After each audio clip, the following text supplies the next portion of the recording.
So I've been introducing myself a few times over the past few days, but some of you may not have heard that I'm Solen Roth. I'm a student at UBC, and I'm also an IPinCH fellow and co-chair of the working group on commodification. And the reason that I'm the co-chair, I think, at least, is because my research deals specifically with the issues of commodification. I conducted my fieldwork over 18 months in 2009 and 2010. Focusing on the native Northwest Coast giftware industry. And what I mean by that is the industry that reproduces Aboriginal designs on mugs and t-shirts and all sorts of wares and fashion items. Possibly you've even purchased some of those items when you were at the Museum of Anthropology yesterday. I know for a fact, actually, that some of you bought those items, so you know what I'm talking about. So I'm currently writing my dissertation, and I'll just be sharing one case study within that research. And as you'll see, this is just me thinking through still. Because I'm writing this chapter at the moment, I feel like it's a good moment to share it with all of you to get feedback.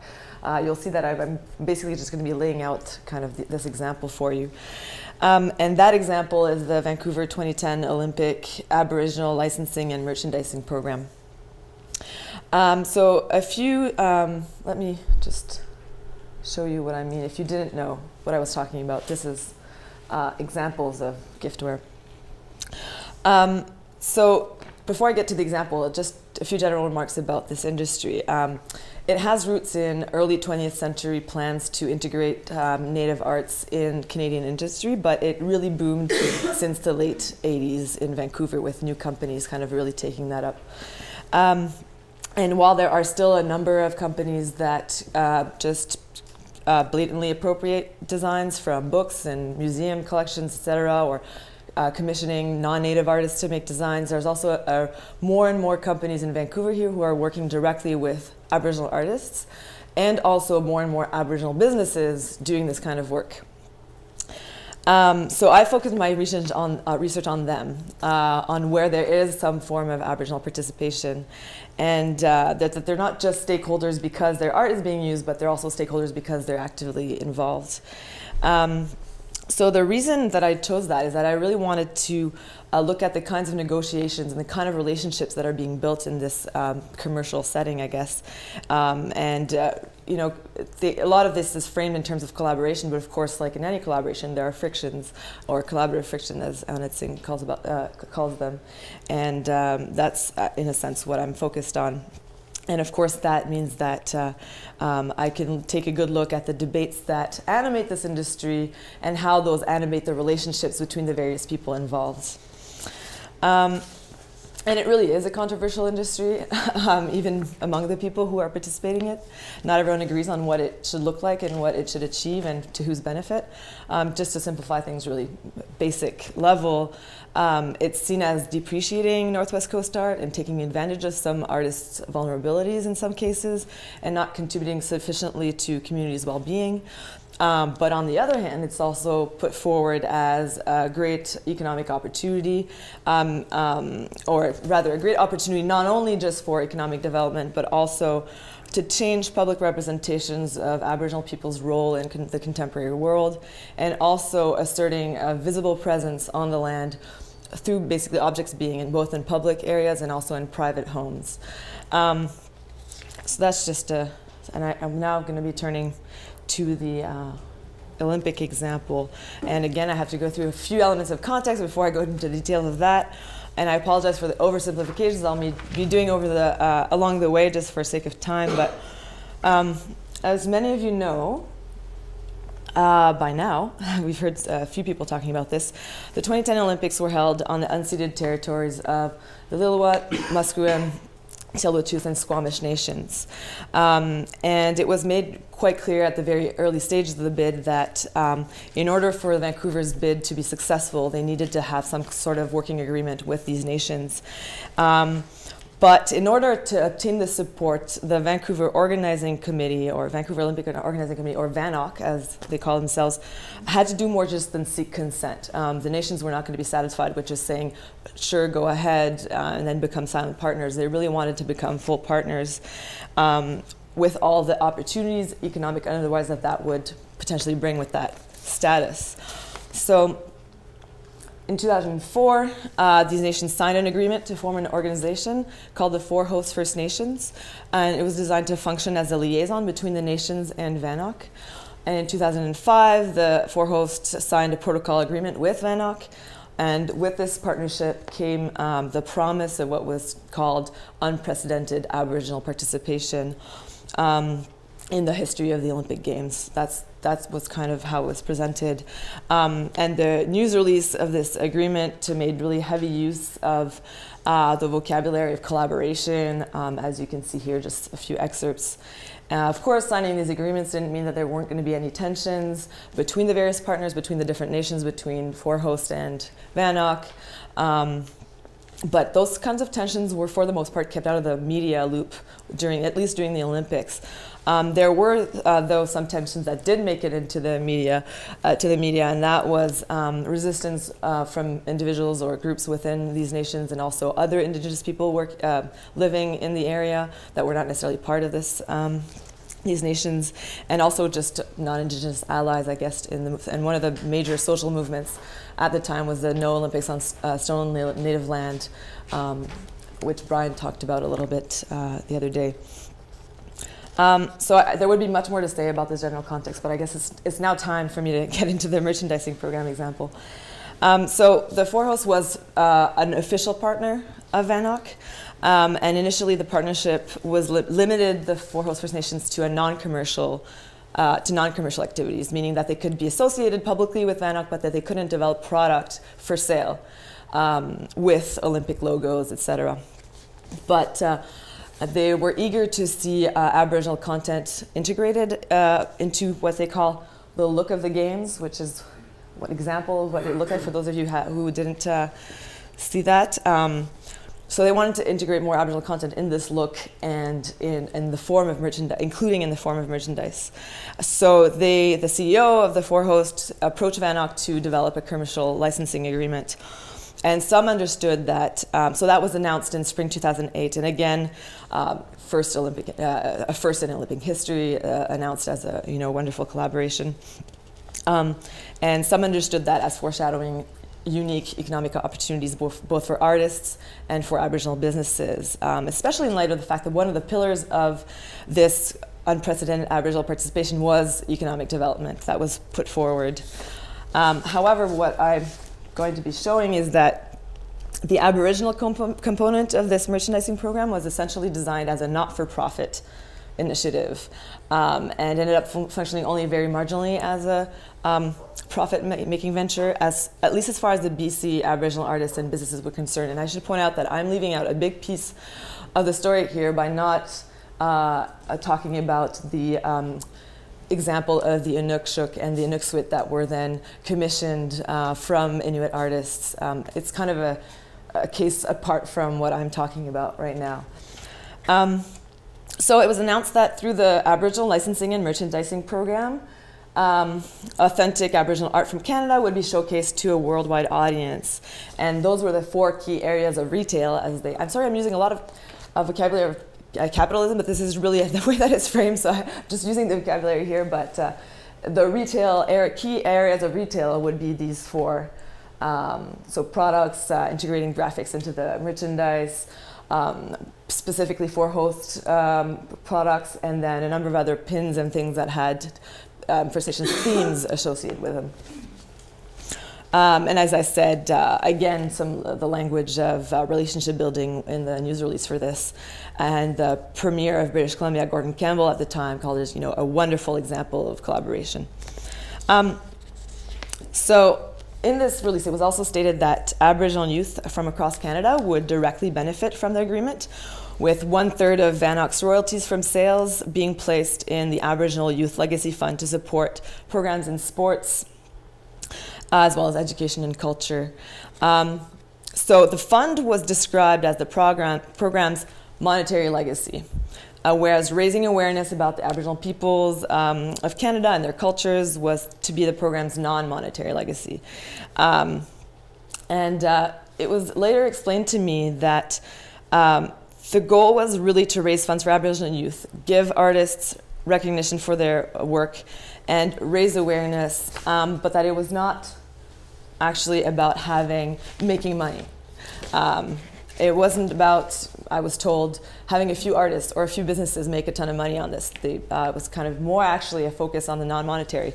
One could say that there's kind of a paradox here in obtaining a commercial license to then have a licensing and merchandising program, and that would primarily result in legacies of the not-for-profit kind.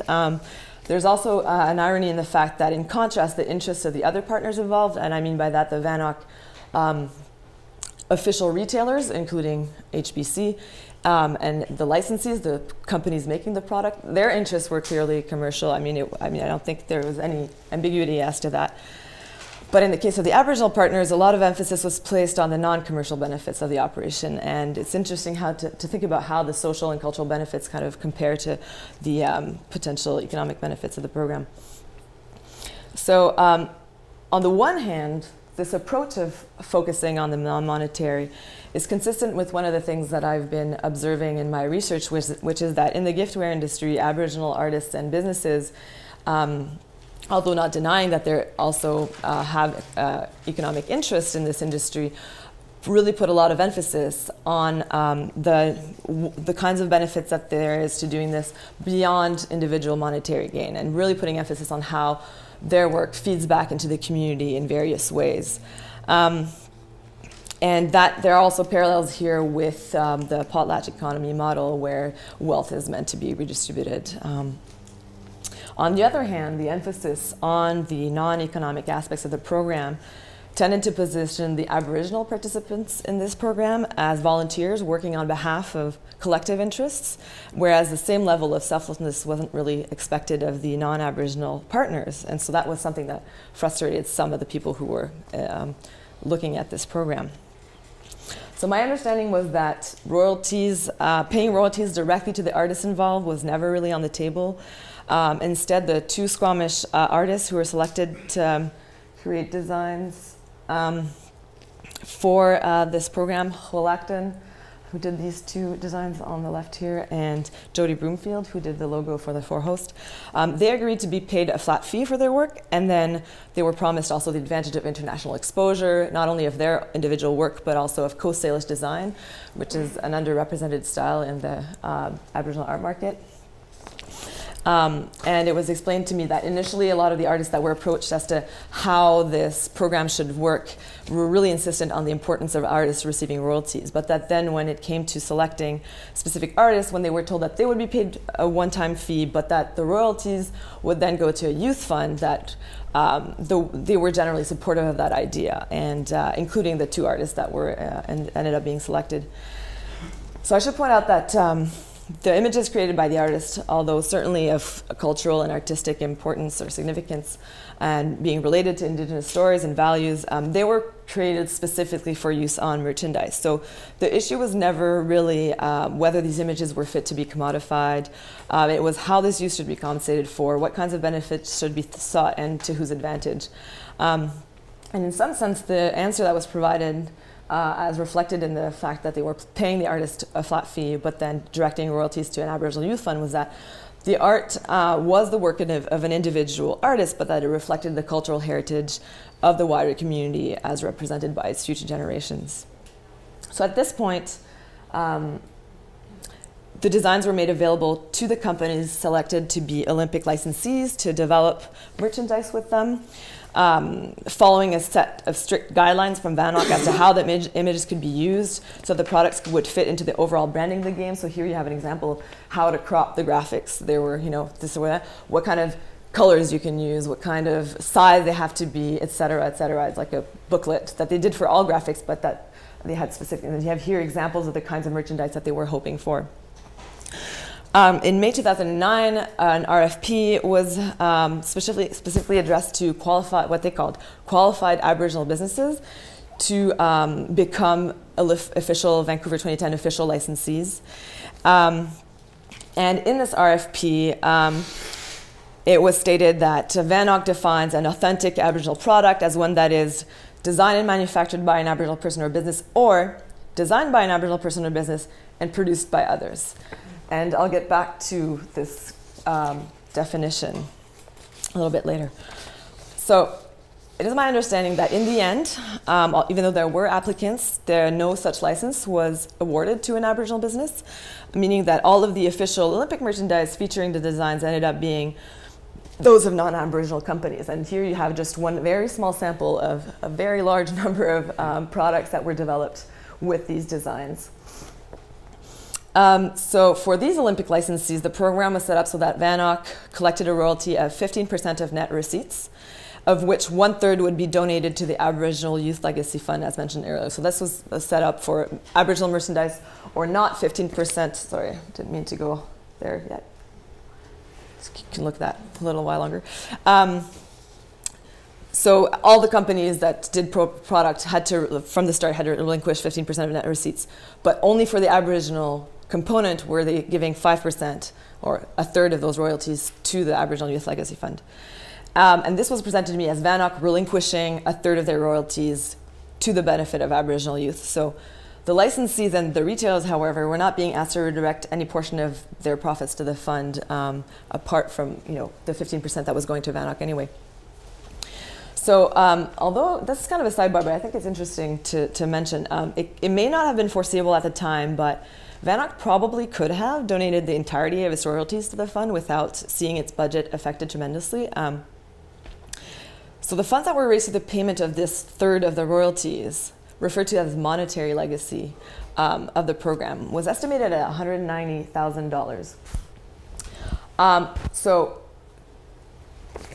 that means that multiplied by 3, that's about the total royalties that were collected through this program would have been about $500,000.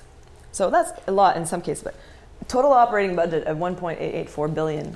It's kind of a drop in the bucket. So in a sense, if they had known that it was such a small number, maybe they would have been able to just give more than 5%. Of course, that wasn't. And also, the royalties collected overall with all of the Olympic merchandise was $54.6 million, which means that if these numbers, as presented in their reports, are accurate, what goes to the Legacy Fund is 0.35% of royalties overall. I'm not an economist, but I'm pretty sure I did the calculations right. So although these numbers were not known at the time of the Olympics, there were still a number of controversies that emerged around Aboriginal participation in the Games, and one of them was about this program.